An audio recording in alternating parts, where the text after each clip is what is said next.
Alright, so here we are, lowballing, this time Blaine. I opted to do Blaine next. I kind of really wanted to get his special badge boost for the Erica fight. Because Erica, well, is basically one of the few remaining trainers that we're going to have to do it differently than what we're doing here against Blaine. Um, so quickly realized that there was no reason that Sabrina's strategy couldn't work against other people. It's just a little bit harder to set up. Against Sabrina, the setup was free, but Toxic Double Team Stub is really efficient, and again, any Pokemon can do it. Um, Originally, I was trying to go with something like Geodude or a evolved Pokemon that was at a low level that could tank one of Ninetales' hits. Ninetales' moves, for your information, are Flamethrower, which I don't think anything can survive at a low level, even if it resists. Quick Attack, which is weak and can be survived with some Pokemon. Uh, Confuse Ray, which is annoying, but this whole thing's RNG. This is my first attempt, by the way, and obviously it goes badly, but the second one I'm showing here is the fourth, so you'll get to see the strategy in full, but it doesn't take that long to pull off. But the uh, the other move is Tail Whip, which is basically meaningless for this strategy. So you're just trying to hope that the Ninetales lands on Confuse Ray or Tail Whip, preferably Tail Whip, and trying to set up the substitute initially. I like to set that up because it guarantees blocks one attack, and also it blocks Confuse Ray, which is it's just frustrating to deal with. But yeah, the fourth move, Fly. I was originally thinking Rest, and I kind of got keyed into that. I remembered vaguely after I was working on this for a minute that RBY Pokemon Challenges did a series where he approached the Elite Four with level 5 Pokemon, and he opted to basically use mimicking Dig on Bruno's Onyx in the first part of the video to accomplish exactly what I'm doing with Fly here, which is why it's a Spearow and not something else. Pidgey would work. Um, for whatever reason in Gen 1, the Nidos and the Rattata can't learn Dig, I don't believe, so you don't have that option. But the whole idea is to use those 2-turn moves that have an invulnerability turn.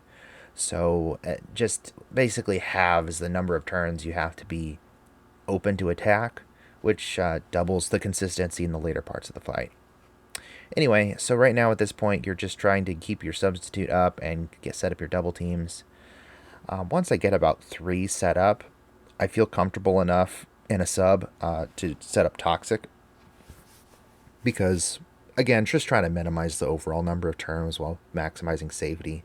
And the double team has diminishing returns once you get past about 3 for, like, normal play, not this nonsense. We're going to set all of them up here. But yeah, I think for scenarios like this where the lead has some way to exploit them, I don't see why you couldn't use this strategy against nearly any trainer in the game.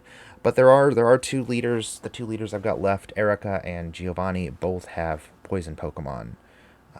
So that will mean we'll have to be coming up with some different strategies for them. Fortunately, I think this would get a little boring if I was just repeating Bird Flu and Doombird over and over again for this. But yeah. Things work out pretty well from there.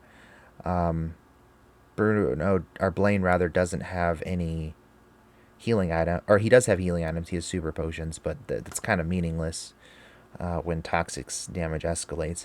Best it keeps him alive for an extra turn, but he isn't using use that turn to attack you, so it's fine. Um,